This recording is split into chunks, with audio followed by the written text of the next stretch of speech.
और आप सबसे मुझे विनती है कि जो लोग परमात्मा के खोज में भटक रहे हैं उन्हें भी पहले संगीत का आश्रय लेना है।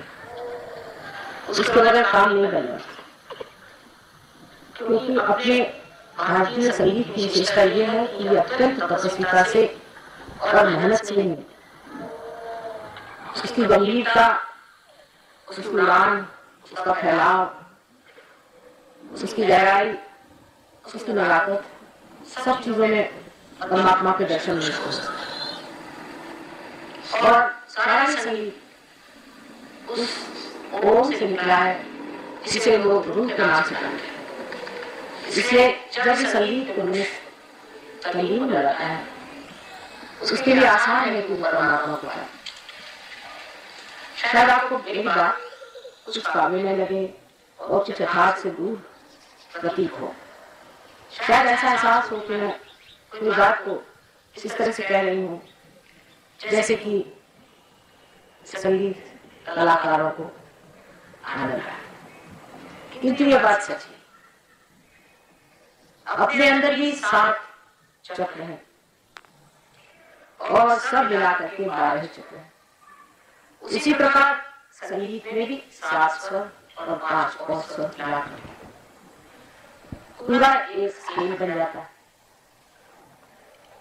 हमारे चक्रों में जब कुंडलिनी गति करती है और जो स्वर उठाती है वही स्वर हमारे संगीत में माने गए। हमारा भारतीय संगीत बड़े दृष्टों ने, ऋषियों ने, मुनियों ने पाया। वो चाहे किसी भी धर्म के रहे हो, वो किसी भी देश के हिस्से में पैदा हुए हो, उत्तर दक्षिण पूर्व पश्चिम, वो कहीं भी उनका जन्म हुआ हो, लेकिन उन्होंने आत्मा को नींव समझ करके ही सारी संगीत की इमारत बनाई। हवा में चीज उड़ने नहीं दी, जैसे वेस्टर्न म्यूजिक का। वेस्टर्न म्यूजिक तो कटी पतंग की तरह बहती रहती है, कभी ठंडी हो जाएगी, कभी गर्म हो जाएगी, कभी कहीं बहेगी, कहीं कहीं बहेगी। लेकिन हमारा भारतीय संगीत एक चीज से हमेशा बना रहता है और वो चीज है हमारी आत्मा। अब आजकल मैं देखती हूँ कि लोग इस संगीत को पसंद नहीं करते, खास नहीं उसकी समझने की इच्छा रखती है। इसकी वजह यह है कि हम लोगों के लिए कोई नई चीज आ गई है तो जीतने में आसान लगा, लेकिन आत्मा को पाना भी तो मनुष्य भूल गया। आत्मा की बात करना भी पुरानी हो गई और आजकल फैशन में नहीं। आजकल अगर कोई आत्मा की बात करता है तो लोग सोचते हैं कि माता जी की क्या पुराने जमाने की बात ही बच्चे, कि आत्मा कोई चीज है या नहीं, और परमात्मा भी नाम की कोई चीज है या नहीं। लेकिन अब भी इस भारतवर्ष में कितने भी लोग परमात्मा की ओर से मुंह मोड़ चुके हों तो भी उनकी डोर तो उन्हीं के हाथ में। और कितना भी आप दूर चले जाए, इस भारतवर्ष की जमीन ऐसी है कि आप भगवान को भूल नहीं सकते। ऊपरी तरह से आप कुछ भी कहते हैं, परमात्मा नहीं है, उनकी कोई शक्ति नहीं है और हम उनको मानते नहीं, और हम तो अपनी ही शक्ति को मानते हैं। लेकिन अभी तक मैंने ऐसा कोई भारतीय देखा नहीं कि जो एक हद पे पहुंचकर कहता है कि भाई होना चाहिए भगवान। और हम कहते हैं कि चीज नहीं है, भगवान तो सर्वव्यापी शक्ति।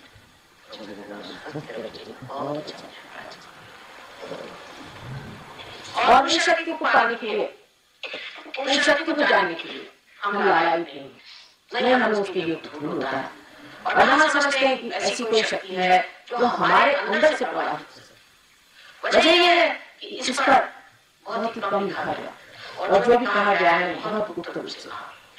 जिस चीज को हम इस देश की संपदा या संपत्ति या बड़ी भारी जिसे परंपरा समझते हैं, उस परंपराओं में भी इस चीज के बारे में कहा तो गया है, लेकिन ये चीज घटित कैसी होती है इस पर बहुत ही कम प्रकाश है। इसकी वजह यह है कि जब इसका समय आएगा कहीं ये बात घटित होगी, ये सोच करके और ये समझ करके ही लोगों ने इस बात को गुप्त रखा। सबने कहा है कि परमात्मा की सर्वव्यापी शक्ति इस संसार में विचरण, और हम भी रोजमर्रा देखते हैं कि जितनी जीवित व्यवस्थाएं हैं, जितना भी जीवित कार्य है, वो एक शक्ति को निर्भर करती है। और वो शक्ति एक फूल में से फल निकाल देती, एक ईंट में से वृक्ष दिखाई देती है। सारे जितने जीवन कार्य हमें शक्ति करती है, और वो शक्ति जो भी है उसे हम जानते नहीं हैं और उसे हम पा नहीं पाते। ये कार्य हम कर नहीं सकते और ये हमसे ऊंची चीज है। इसको पाने के लिए अगर मनुष्य ने एक चीज ऐसी तय कर ली, साहब ये चीज कोई है ही नहीं, तो ऐसे इंसानों से बात करना है। क्योंकि अंधेरे में बैठे हुए लोग कहते हैं कि सूरज नाम की कोई चीज है ही नहीं, तो फिर वो आगे बढ़ेंगे कैसे? लेकिन दूसरे लोग जरूर ऐसे हो सकते हैं कि वो सोचते हैं अच्छा इन सब लोगों ने कहा है कि सूरज नाम की कोई चीज है, तो उसे देखा क्यों जाए, उसे जाना क्यों न जाए? और सबने क्या कहा है, किस तरह से जाना जाता है? किसी ने ऐसा नहीं कहा कि आप सर पर खड़े हो जाइए तो आपको परमात्मा मिल जाएगा, या नाक में रस्सी डाल के खींचिए तो आपको परमात्मा मिल जाए। इस तरह की विक्षिप्त क्रियाएं करने से परमात्मा मिलता है, ऐसे किसी ने नहीं कहा। ये तो कोई नई नई चीज रोज निकलती है।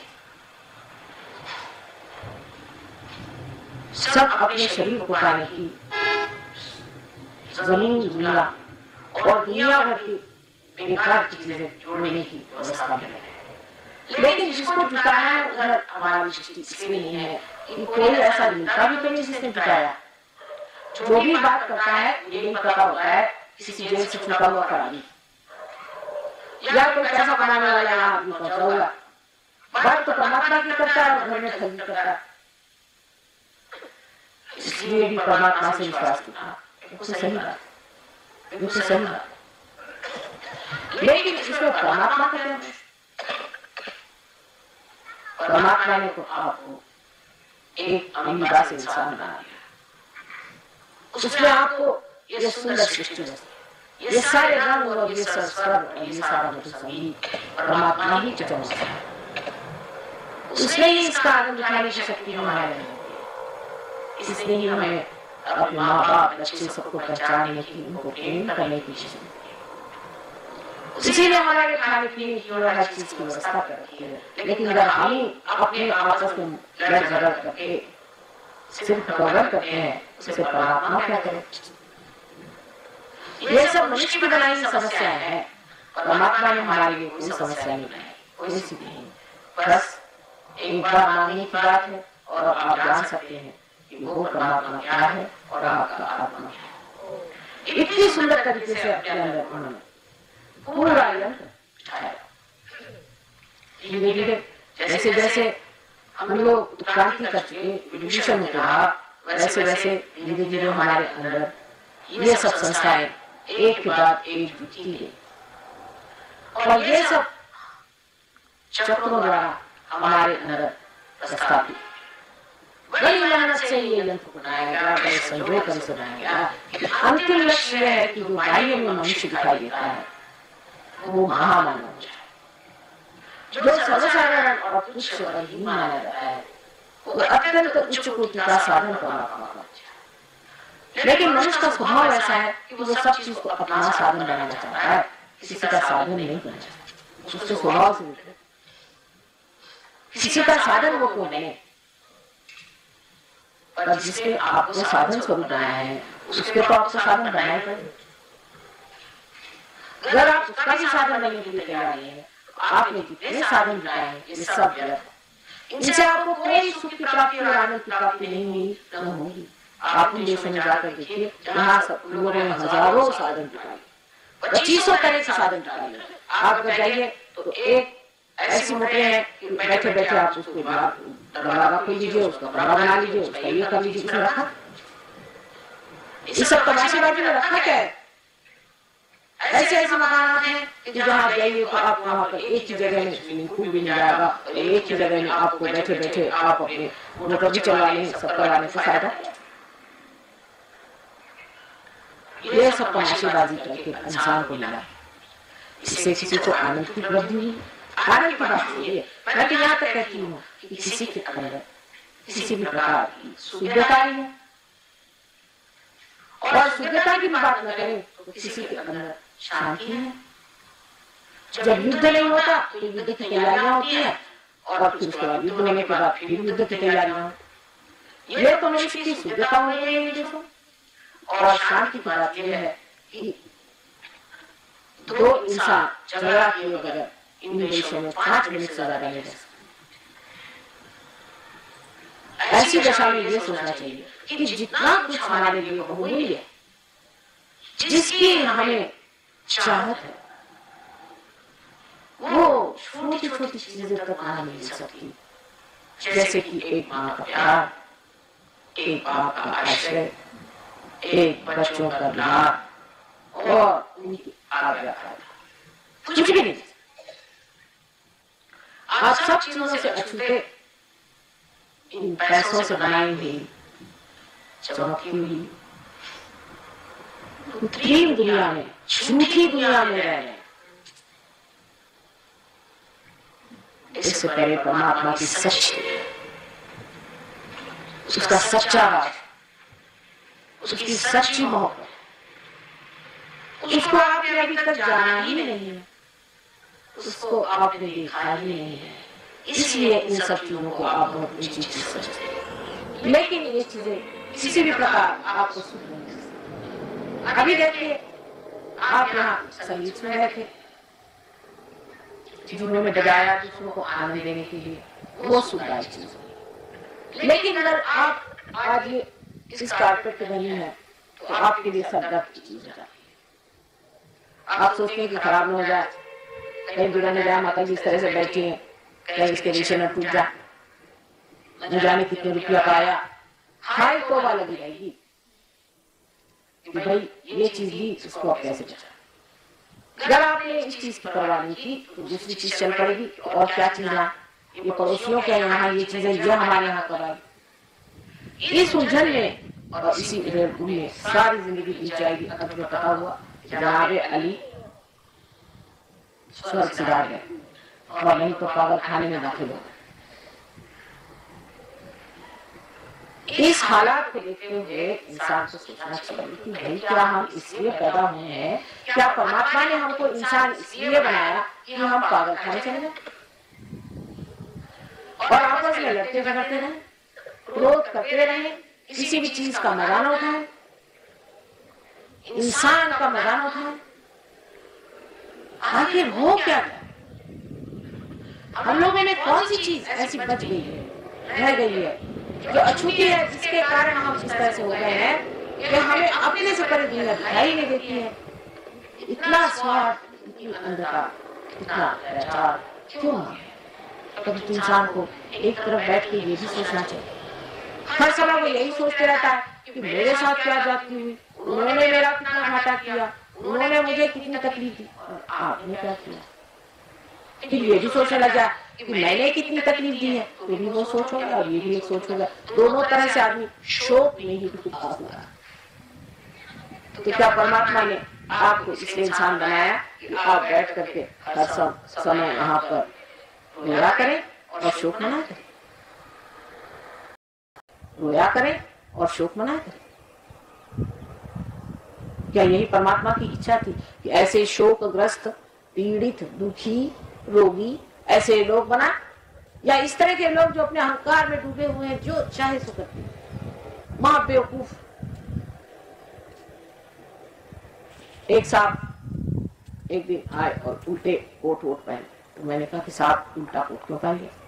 कहले इसमें क्या खराबी साहब, आप क्यों कहते? मैंने कहा खराबी नहीं है, लेकिन सीधा दिखने में अच्छा लगता है, क्या है?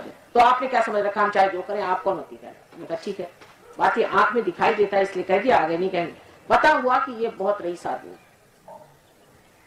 तो रईस आदमी ये सोचता है कि वो जो चाहे सो करे, क्योंकि ये बहुत रईस है, ये सोचते चाहे जो सो करे। दूसरे जो अपने को गरीब कहते हैं, उनका हाल और अच्छा है। अब आजकल निकला है गरीबों की मदद करो, गरीबों की मदद। तो मुझे तो गरीब दिखाई नहीं देते, क्योंकि किसी को 100 रुपया दे दीजिए तो वो सीधे जाता है कहाँ? तो शराब की दुकान पर। ये अगर आदमी गरीब होता तो ये 100 रुपया लेके शराब की दुकान पे क्यों तशरीफ ले जा रहा? इसको तो चाहिए कि घर जाए, अपने बाल बच्चों को खाना पीना, लेकिन ये चले सीधे शराब खाने। इसका मतलब ये क्या गरीब है? स्ट्राइक करो, स्ट्राइक करो, भत्ता बढ़ाना चाहिए, बड़ी महंगाई हो गई, बड़ी महंगाई हो गई। चलो भाई भत्ता बढ़ गया, जा कहाँ रहे? वही शराब खाने। पूछा भाई तूने भत्ता क्यों बढ़ाया? माता जी आपको पता है शराब की बोतल की कीमत बहुत बढ़ गई, आपको तो पता नहीं, आप पीते नहीं, आपको क्या मालूम। ठीक है, हम तो अज्ञानी। तो ऐसे गरीबों से भी क्या किया जाए। और गरीबों में एक अहंकार है कि हम गरीब हैं, ये भी एक अहंकार हो गया गरीबों में। जैसे भिखारी है, आएगा, आप साहब 2 रुपया दे दीजिए, भैया 2 नहीं 1 है ले लो। अरे क्या समझते हैं आपको, अपने लिए रखिए, पान बीड़ी खाइएगा। इस तरह से अहंकारी आपको सब आजकल गरीबों ने भी अपना एक स्थान बना लिया कि हम गरीब हैं। अच्छे साहब गरीब है, गरीबी की नम्रता तो कहीं दिखाई नहीं देती, उल्टे इस कदर खोपड़ी पे चढ़े हुए हैं कि ये गरीब कैसे और ये रईस कैसे, कुछ समझ में नहीं आता। ना बाप बेटे का सहूर रहा, ना माँ बहन का ख्याल। देखने में ये बातें आप लोगों को लगती है कि माँ बहुत पुरानी बातें कह रही है, लेकिन जो कुछ अपना पुराना था वो बहुत जरूरी था, आज के लिए बहुत जरूरी है। एक बार फिर मुड़ करके आप सोच लीजिए, जो कुछ हमने खो दिया है वो आज मैं खोज रही हूँ आपके अंदर, बगैर उसके ये कार्य हो नहीं सकता। जो लोग अपने को अहंकार में बहुत बड़ा आदमी समझ रहे हैं उनके लिए सहयोग नहीं है, और जो गरीब होकर के ये सोच रहे हैं कि वो सबकी खोपड़ी पे लग सकते हैं उनके लिए भी सहयोग नहीं। सहयोग उनके लिए है जो समझदार, गहरे, गंभीर और धार्मिक लोग हैं। धर्म का मतलब ये नहीं कि सुबह से शाम तक आप माला जपें, लेकिन धार्मिक का मतलब ये है कि जो अपने अंदर एक संतुलन से रहे, कोई अतिक्रमण नहीं करे। जितने भी लोग अपने को फैनेटिक समझते हैं वो तो काम से गए, उनसे हमारा मतलब नहीं। अब ये सोचना चाहिए कि हम लोगों की आदत जो पड़ गई है, हमेशा जब भी ऑडियंस होगा तो जो वक्ता होगा वो यही सोचेगा कि भाई ये ऑडियंस को मुझे जीतना है, क्योंकि इनको मुझे वोट देना, वोट नहीं देना हो तो कुछ ना कुछ रुपया जमा करना होगा। कोई ना कोई मतलब से ये ऑडियंस इकट्ठा होता है, दो मतलब नहीं। ऑडियंस से जो वक्ता होता है उसे कोई ना कोई मतलब होता है, तभी ऑडियंस इकट्ठा होता है। लेकिन जब संगीत होता है तब वो ऑडियंस इकट्ठा होता है जो चाहता है कि आनंद उठाए। जब कोई कला का कार्य होता है तो वो ऑडियंस इकट्ठा होता है जब सोचता है कि भाई कलाकार का महत्व ज्यादा है हमसे। ऐसी दशा में थोड़ा आगे जाकर आप सोचें कि जब आप कुंडलिनी के जागरण के लिए यहाँ आए हैं तो समझ लीजिए कि आप लोग अपने फायदे के लिए आए हैं, मेरे नहीं। आपको अपना फायदा करना। कुंडलिनी की गंगा आप ही के अंदर है, वो जागरूक भी हो सकती है और आप पार भी हो सकते हैं। इसमें कोई नवीन बात आप नहीं है, क्योंकि समय ऐसे विकसित समय में, ऐसे भयानक समय में अगर ये कार्य नहीं होगा तो कब होगा? यही समय है जब ये कार्य होना था और होने वाला है। और इस वक्त आदमी जो है बहुत बड़े भ्रांति में, कंफ्यूजन में फंसा।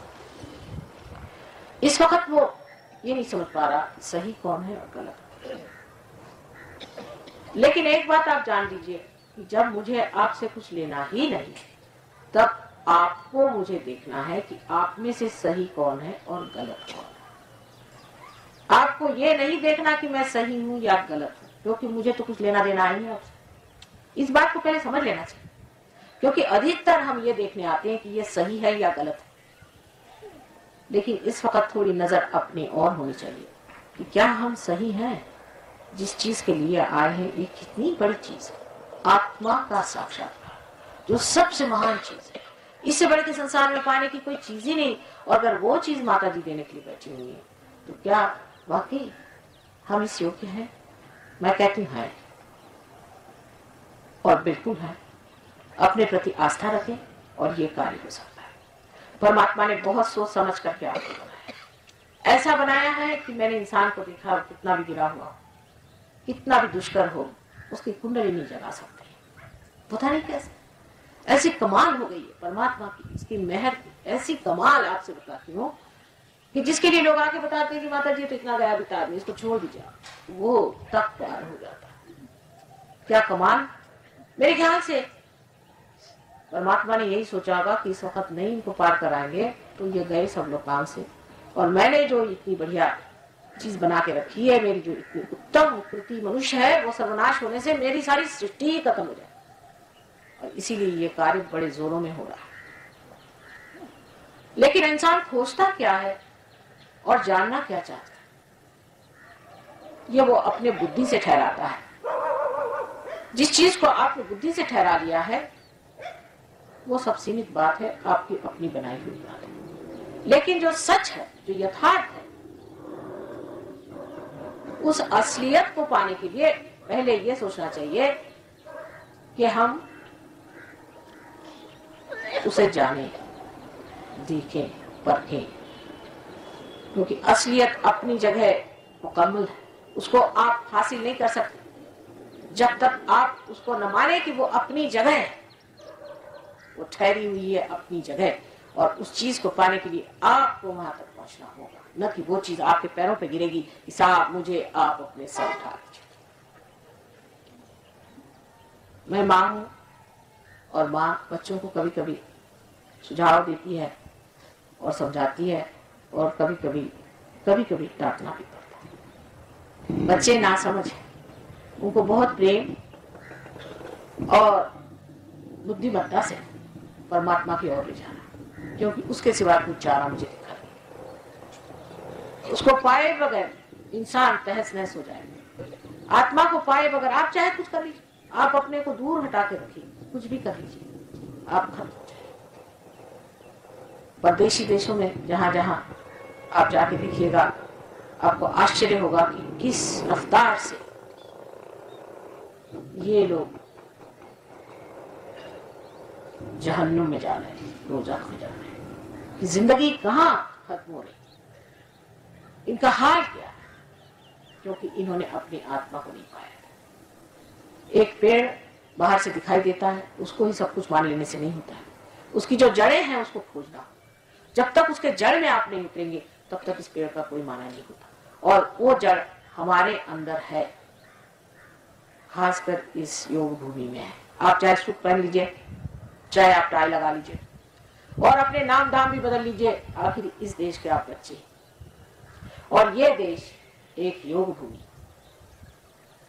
इस देश के अंदर ऐसी शक्ति है कि इस देश के रहने वाले लोगों को एक विशेष तरह का अधिकार है कि वो परमात्मा को प्राप्त करें। आप विश्वास नहीं, लेकिन जब तक आपके अंदर प्रकाश नहीं आता, मेरी बातें आपको शायद सच न लगे और शायद अच्छी भी न लगे, लेकिन जो भी है ये समझ लेना चाहिए कि आप में विशेष रूप से अधिकार है कि आप परमात्मा को पालें। यह आपके धरोहर है, यह आपका हेरिटेज है, ये आपको दिया हुआ वर है परमात्मा का कि आप इस महान शक्ति को अपने अंदर पालें। इस प्रेम की महान शक्ति को आप पाकर फिर खो जरूर जल्दी देते हैं, जैसे हम लोग भी स्वतंत्रता को पाकर अब खोने पर आमादा है। लेकिन ये बहुत आसानी से एक हिंदुस्तानी के हाथ लग सकते हैं। इतना आसान नहीं है कि परदेश में ये काम हो सकता है। लेकिन मैं परदेश काफी घूमती हूँ, वजह ये कि वहां का एक आदमी अगर पार हो जाए तो वो एक पेड़ बन के खड़ा हो जाता है। हिंदुस्तान में हजारों बीजों को अंकुरित करिए, उसमें कहीं एक आध होता है जो पेड़ बनता है। अपने बारे में हमें प्रतिष्ठा नहीं, हम अपने को आंकते नहीं, अपने को समझते नहीं, हम अपने को जानते नहीं। छोटी छोटी चीजों में हमने अपना जीवन व्यर्थ कर दिया। कोई भी जीवन में हमारे लक्ष्य में ये नजर नहीं आता है कि उसमें कोई महान, कोई उदार, कोई ऊंची, कोई बढ़िया चीज हमने सोची नहीं। आज समय आ गया है कि इंसान को सोचना पड़ेगा, और नहीं सोचेगा तो आगे का हाल बहुत बुरा है।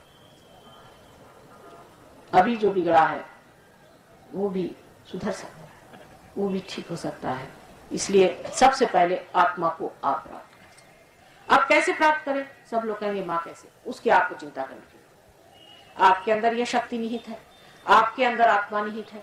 जैसे ही ये शक्ति उस आत्मा से संबंधित हो जाती है, ये चारों तरफ छाई हुई ये परमात्मा की परमेश्वरी शक्ति आपके अंदर महसूस होने लगती है। एक बीज होता है, उसे आप किस तरह से पनपाते हैं, बस उसको आप माँ के उधर में छोड़ दें और वो अपने आप सहज, सहज माने सह माने साथ और ज माने पैदा, आप ही के साथ पैदा हुआ है ये अधिकार कि आपका योग, आपका मिलाप उस परमात्मा की शक्ति से हो। और जैसे कि योग गठित होता है उसमें पहली मर्तबा आपके हाथ वो शक्ति में जाती है जो सर्वव्यापी है, उसको आप जानने लग जाते हैं, समझने लग जाते हैं।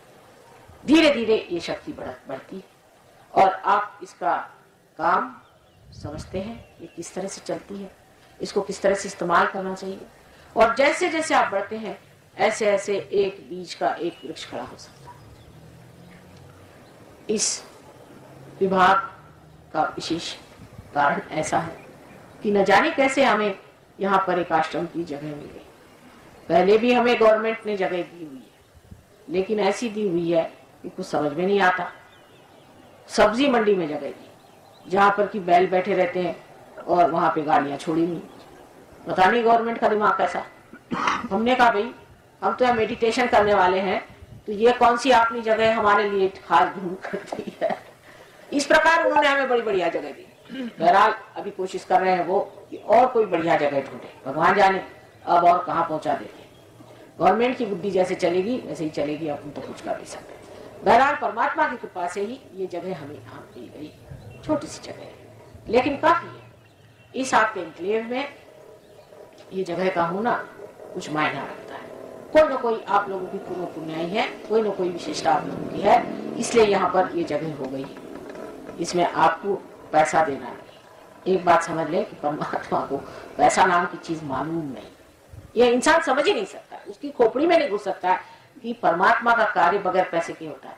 आप किसी फूल को पैसा देते हैं जब वो फल बन जाता है, या किसी पेड़ के सामने आप ले जाके पैसा रख दीजिए तो वो क्या समझता है कि ये पैसा है कि मिट्टी है कि क्या। परमात्मा ने पैसा नहीं बनाया, आपने पैसा बनाया और आप ही जाने उसकी दशा। इसके लिए आप पैसा नहीं ले सकते, न दे सकते। हाँ, एक बात दूसरी कि आप मेरे लिए फूल लाए, चलो ठीक है, फूल ये कौन सा राग है और ये कौन सा ताल है, लेकिन ये मजे में सुन रहे थे और बहुत से हमारे सहयोगी भी सुन रहे थे। वजह यह है कि ये संगीत आत्मा को छू रहा था। अभी तक जब तक वो जागरूक नहीं हुआ तब तक ये टुनटुन ही दिखाई देगा। जिस दिन जागरूक हो जाएगा उस दिन इससे जो आप पे असर हुआ है वो कैसे जानिएगा। इसका असर एक सहयोगी समझता है कि उसके अंदर से चैतन्य की लहरियां बहने लगी और बढ़ती गई और बढ़ती गई और आनंद आता।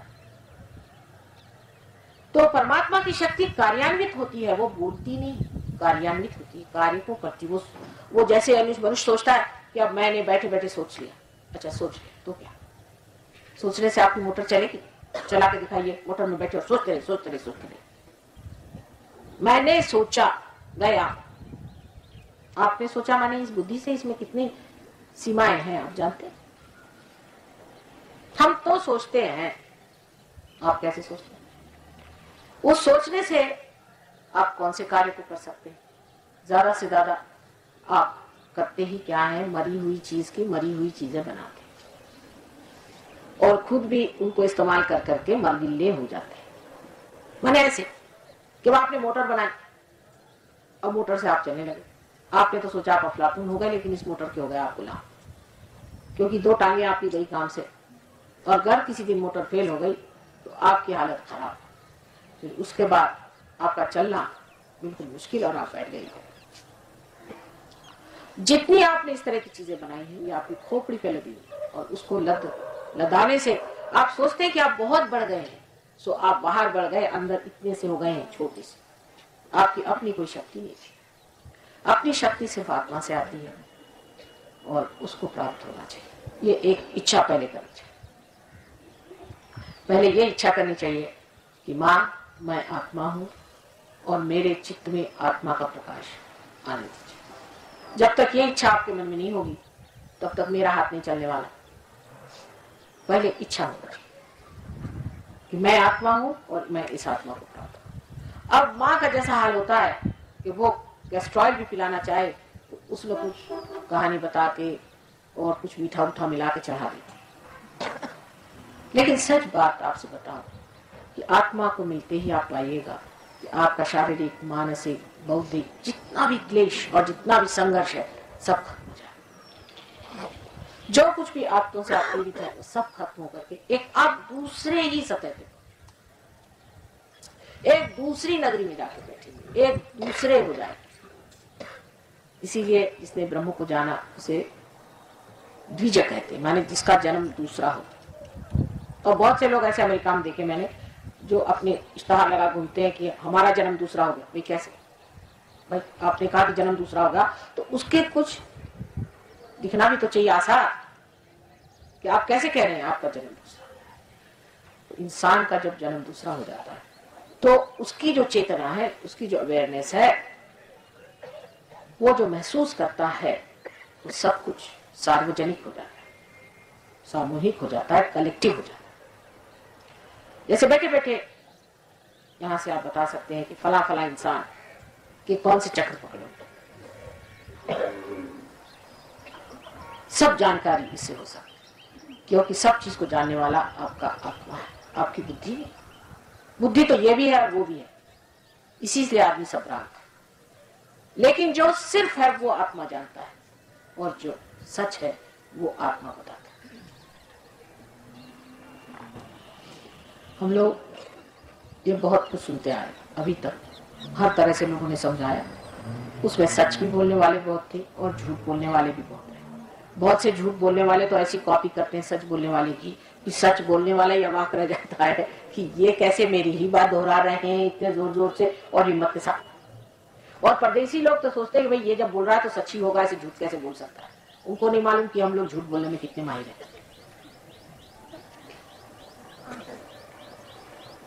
इसलिए जो कुछ कहा गया उसका यथार्थ होना चाहिए, उसका अनुभव आना चाहिए। अब बहुत टाइम हो गया है, जो कुछ काम मुझे करना था वो मैंने संगीत में ही कर दिया। सिर्फ एक 10-15 मिनट में आप लोग की जागृति हो जाएगी, इसमें कोई मुझे शंका नहीं। लेकिन उसके बाद योग का जो दूसरा अर्थ है युक्ति, ऐसी युक्ति करो नंदलाल, ऐसी युक्ति जिससे कि आप अपने आत्मा के बारे में सब कुछ जान ले, उसकी शक्तियों को पहचान ले, उसको इस्तेमाल कर ले और सबको इसका लाभ दे। जब तक ये नहीं होगा, उसकी कुशलता से डेफ्टनेस कहते हैं, जब तक आप नहीं सीखिएगा तो वैसा ही है कि आपके लिए मोटर ला के रख दी और खड़े खड़े जंग खा गई। ऐसा ही योग होता है। हिंदुस्तानियों पे अधिकतर योग ऐसा ही देखा है मैंने कि फिर आकर के मेरे सामने जंग की कार खड़ी हो गई और कहले माँ मैं आपके पास 20 साल पहले आया था, 10 साल पहले आया था, लेकिन फिर वही क्या जैसा कि जैसा हो गया। तो ये बात नहीं, आपको लगना पड़ेगा, झुकना पड़ेगा, जानना पड़ेगा, क्योंकि यही एक जानने का है, बाकी कुछ जानने का नहीं।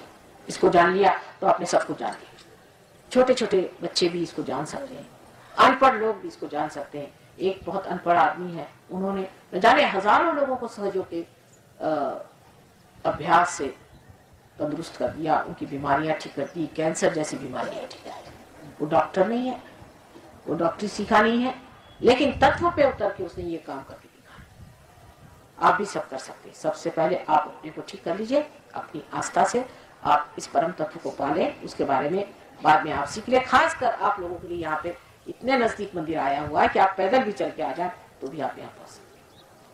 यहाँ पर आपको रुपया पैसा देना नहीं, पहले कहा गया है, सिर्फ आस्था से अपनी और नजर करके थोड़ी मेहनत कर। ऐसे हर रविवार को 10 बजे सवेरे यहाँ पर प्रोग्राम होता है। आपको कुछ भी देने का नहीं है, सिर्फ आपको लेने का है। और इसलिए अपनी गागर खाली करके यहाँ पर आए और जो कुछ सीखना है धीरे धीरे सीखे। आपको आश्चर्य होगा कि परमात्मा की कृपा कितनी अपरंपार है और जो इंसान पार हो जाता है उसकी परमात्मा कितनी परवाह करती है और वो कितना महत्वपूर्ण है। आशा है आप लोग मेरी बातों के और ख्याल करके और हर रविवार 10 बजे इस जगह आए और सहयोग के बारे में जाने और सीखें। अब सिर्फ आप लोग मेरे और ऐसे हाथ करके और आंख बंद करके बैठे और अपना चश्मा उतार।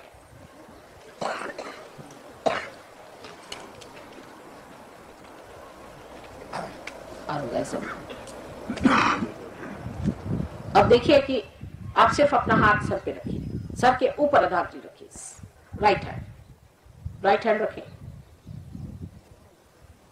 और देखिए कुछ ठंडी हवा आ रही है क्या?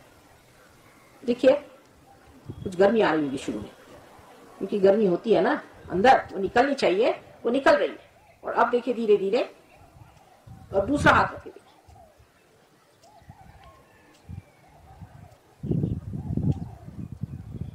आ रही है, देखिए आंख बंद रखिए। अब फिर विचार तो हो गए हैं, कोई विचार नहीं, लेकिन सर में से ठंडी हवा आनी चाहिए। अब आंख खोलें। मैं आपको बताती हूँ अपनी कुंडलिनी स्वयं की कैसी जागृत करनी चाहिए। इस हाथ में आपकी इच्छा शक्ति है, इसको अपने सामने रखें, बहुत आसान है। इस हाथ को अपने सामने रखें जहाँ कुंडलिनी का स्थान, वो कहाँ पर है, कैसे है वगैरह के लिए आपको थोड़ा समय देना पड़ेगा, सब कुछ आपको बताया जाएगा, कोई भी बात नहीं सर जोड़ नहीं। अब आप दूसरे हाथ से इसको इस तरह से घुमाएं, ऐसे घुमाएं कि ऊपर आगे नीचे पीछे, इस तरह से करते करते आप पूरी तरह से हाथ को ऊपर ले जाएं और एक गांठ बांधे इसकी यहाँ पर, और इस तरह से गांठ फिर से देखिए, हाथ को, एक ही हाथ को घुमा रहे, दूसरा हाथ सीधे सीधे ऊपर चढ़ता है। अब देखिए इसी प्रकार करते करते हाथ बहुत ऊंचा ले जाएं, जहां तक ले जा सकते हैं, और फिर से एक गांठ जोर से बांधें, फिर से उठाएं एक बार, इस बार 3 गांठें बांधनी होंगी, और फिर आप देखिए हाथ में कैसी ठंडक से आपको आश्चर्य होगा कि ये शक्ति आपके अंदर से बह रही है कि नहीं, ये आप जान जाए। 1 2 3, अब देखिए ऐसे हाथ आ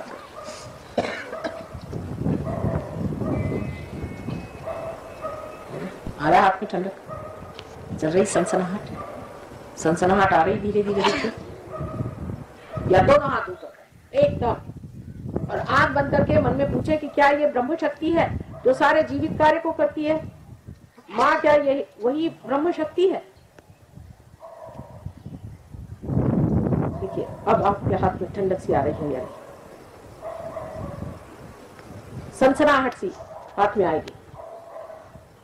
अब हाथ में और कर,